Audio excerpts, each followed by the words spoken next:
बच्चा पार्टी अगर आप 12th के स्टूडेंट हो और 12th के बोर्ड देने वाले हो, देन बच्चा पार्टी इन क्वेश्चंस को तो पढ़ना आपके लिए बहुत ज़्यादा ज़रूरी है। इनके बिना आपका बिल्कुल भी काम नहीं चलने वाला।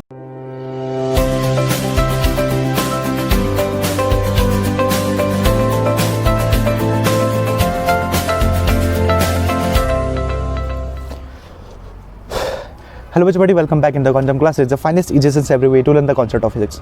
बच्चा party, as you know, in this playlist we are discussing about the most important questions for class 12th physics. Okay बच्चा पार्टी, और इस तरह से हम आगे अपने प्लेलिस्ट के अगले वीडियो में।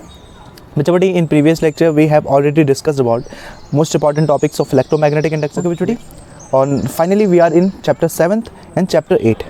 आज हम बच्चे बड़ी चैप्टर 7 और चैप्टर 8 जो कि आपके फर्स्ट बुक के लिए one of the most important chapter बन जाती है, जहाँ से आपको 5 मार्क्स के भी क्वेश्चन मिलेंगे, 3, 2, 1 कहीं से भी बच्चे बड़ी। और वो चैप्टर है अल्टरनेटिंग करंट, प्रत्यावर्ती धारा।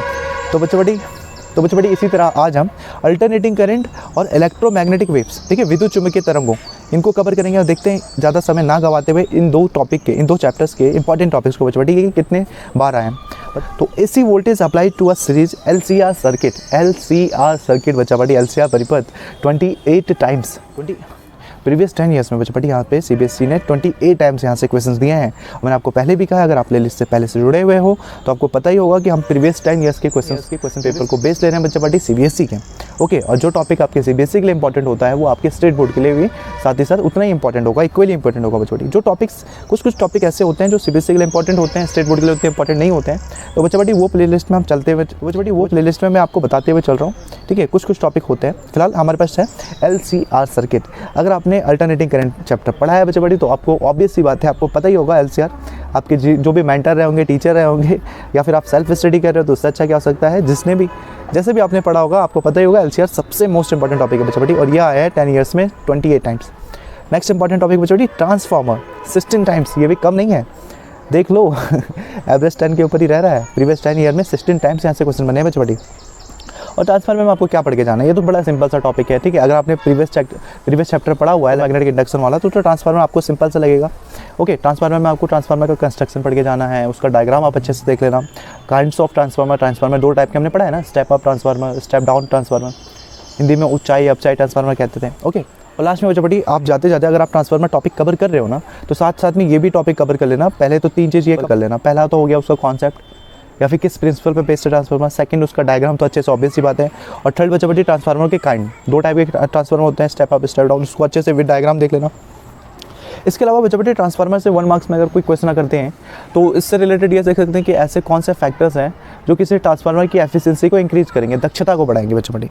ओके, तो नेक्स्ट टॉपिक क्या है बच्चा बड़ी ट्रांसफार्मर के बाद AC voltage apply to a capacitor and AC voltage apply to a inductor. एक आया है 11 times and second for inductor ये आया है 4 टाइम्स। वैसे बच्चे बड़ी ऑब्वियस सी बात है, अगर आपने LCR सर्किट को अच्छे से कवर कर लिया है तो 4 कैपेसिटर एंड 4 इंडक्टर आपको याद ही होगा, ठीक है। बहुत सिंपल सा बेस है, इनका डायग्राम देख लेना आप, ठीक है। एक में ग्राफ ऊपर की तरफ से बनता था, दूसरे में नीचे की तरफ से बनता था बच्चे बड़ी। देन उस हिसाब से बड़ी ये हो गया अल्टरनेटिंग करंट के 4 मोस्ट इंपॉर्टेंट टॉपिक्स बच्चे बड़ी। और इसमें से भी सबसे ज़्यादा इंपॉर्टेंट 2 ही टॉपिक हो रहे हैं आपके स्टार्टिंग के, और वो हो रहा है LCR सर्किट और ट्रांसफार्मर, जिसको आप बिल्कुल भी स्किप करके नहीं चल सकते हो। देख लो बच्चे बड़ी, यहाँ पे 10 ईयर्स में 28 टाइम्स, मतलब आप यहाँ पे लगभग गारंटी लेके चलो कि LCR सर्किट आपके पास आना ही आना है। और स्पेशली सिलेबस रिडक्शन के टाइम पे बच्चा बड़ी सिलेबस रिड्यूस हुआ है, थोड़ा सिंपैथी दिखाएंगे बोर्ड वाले। और सिंपैथी दिखाएंगे तो सिंपैथी मतलब किस तरह से दिखाएंगे, सिंपैथी ऐसे दिखा सकते हैं बच्चा पार्टी कि आपको इजी क्वेश्चंस दे। और इजी मतलब जिनको आप ऑलरेडी सोच के चल रहे हो कि आना ही आना है, मतलब जो प्रीवियस ईयर्स में आते रहे। यहाँ देख सकते हो LCR 28 टाइम्स और ट्रांसफार्मर 16 टाइम्स। तो बच्चा बड़ी इन्हें स्किप मत करना। और अगेन बच्चा बड़ी जैसे हर लेक्चर में हम देखते हैं मैक्सिमम वेटेज वाले कौन से क्वेश्चन है, वेरी शॉर्ट आंसर टाइप कौन से हैं। तो without doubt, no doubt LCR circuit तो मैक्सिमम वेटेज है, हर बार 5 मार्क्स में आए हैं। और वेरी शॉर्ट आंसर टाइप बच्चा पार्टी क्वेश्चंस बन जाते हैं ट्रांसफार्मर वाले टॉपिक से। ओके, ट्रांसफार्मर से छोटे क्वेश्चंस आते रहते हैं। ट्रांसफार्मर भी एक आध बार 5 मार्क्स में आते हैं अगर ट्रांसफार्मर से रिलेटेड न्यूमेरिकल हो दे दें। ओके, इसके बाद बच्चा पार्टी हमारे पास 8th चैप्टर, ओके, और जो कि हो जाता है आपके फर्स्ट बुक का लास्ट चैप्टर बच्चा party, which is electromagnetic waves, विद्युत चुम्बकीय तरंगें। बच्चा पार्टी मैं तो यही कहूँगा ना कि आप पूरा चैप्टर ये पढ़ लें। वैसे तो मैं 2 टॉपिक्स आपको बता रहा हूँ क्या इंपॉर्टेंट है, लेकिन मैं आपको यही सजेस्ट करूँगा कि आप पूरा चैप्टर कंप्लीट कर लो, क्योंकि यहाँ से वेरी शॉर्ट आंसर टाइप के बहुत सारे क्वेश्चंस पूछे जाते हैं, ठीक है। और चैप्टर भी छोटा सा है, कोई बड़ा चैप्टर नहीं है। खैर देख लेते हैं इलेक्ट्रोमैग्नेटिक स्पेक्ट्रम। विद्युत चुंबकीय स्पेक्ट्रम बच्चे बटे, और यहाँ से क्वेश्चन बने हैं प्रीवियस 10 ईयर्स में 30 टाइम्स यहाँ से क्वेश्चन बने हैं इलेक्ट्रोमैग्नेटिक स्पेक्ट्रम वाले टॉपिक से बच्चे बटी। और सेकंड टॉपिक है इलेक्ट्रोमैग्नेटिक वेव्स, विद्युत चुंबकीय तरंगे, 20 टाइम्स क्वेश्चन बने हैं बच्चे बटी। बहुत छोटा सा चैप्टर है, मैंने अगेन आपको कह रहा हूँ कि आप ट्राई करना कि पूरा चैप्टर आप कवर कर लो, छोटा सा चैप्टर है, कम ही समय लगेगा। ओके, फिर भी अगर आप चैप्टर कवर कर रहे हो तो ये 2 टॉपिक तो बिल्कुल भी स्किप मत करना, इलेक्ट्रोमैग्नेटिक स्पेक्ट्रम और इलेक्ट्रोमैग्नेटिक वेव्स। और बच्चे बटी मैक्सिमम वेटेज वाले क्वेश्चन यहाँ से बनते हैं इलेक्ट्रोमैग्नेटिक स्पेक्ट्रम वाले टॉपिक से। Okay, 5 marks, I mean maximum weightage का मतलब है 5 मार्क्स वाले क्वेश्चन। और बच्चे बड़ी very short answer type questions बनते हैं यहाँ पे इलेक्ट्रोमैग्नेटिक स्पेक्ट्रम से ही आल्सो। ठीक है, तो आप देख सकते हो इलेक्ट्रोमैग्नेटिक स्पेक्ट्रम 30 टाइम्स आने का क्या मतलब है, 10 ईयर्स में 30 टाइम मतलब 30 के 30 क्वेश्चन थोड़ी आगे हो गए, मतलब यहाँ से 5 मार्क्स में भी क्वेश्चन बनते हैं, 1, 2, 3 में भी बनते हैं बच्चे बड़ी।